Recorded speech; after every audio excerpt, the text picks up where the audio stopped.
Next, we head to the West African nation of Ghana, where cocoa farmers are feeling the heat of climate change as the country experiences dry spells and hotter temperatures.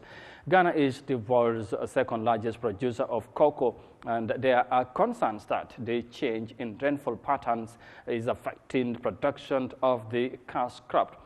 But cocoa production has been dwindling, falling 34% over the past year.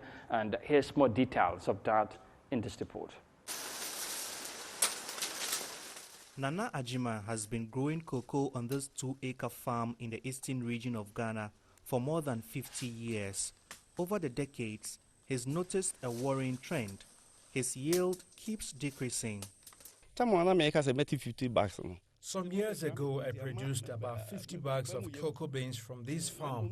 Now I barely produce 20 bags. Ghana's cocoa sector employs more than 800,000 people, including many small-scale farmers like Nana. It's also a major economic contributor, adding more than $500 million a year to the country's GDP and supplying much-needed foreign exchange funds. But cocoa production has been dwindling, falling 34% over the past year. We've been experiencing dry spell, and this dry spell has also effect on the cocoa industry. So it's a worry to us, because if the dry spell stays longer, then it means that our productivity would also be affected. For example, last year, our production numbers were very weak, and it was largely because of the weather conditions. In the last crop season, Ghana produced about 820,000 metric tons of cocoa, missing its target of 950,000 metric tons. The high rate of deforestation in Ghana has largely led to a drastic change in weather patterns, according to experts.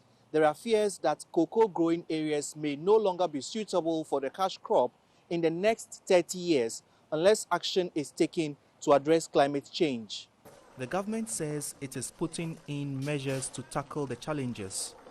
What we have asked farmers to do is that every hectare, you plant 40 trees per hectare to help with carbon sequestration, and also to ensure that at least the environment in the farm is one that is not too harsh when the weather condition is that harsh.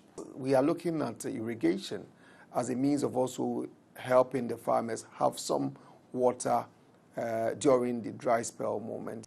Like many farmers, Nana Ajima wants the interventions to be implemented as soon as possible so that his livelihood can be sustained. Nabil Ahmed Rufai, CGTN, Accra, Ghana.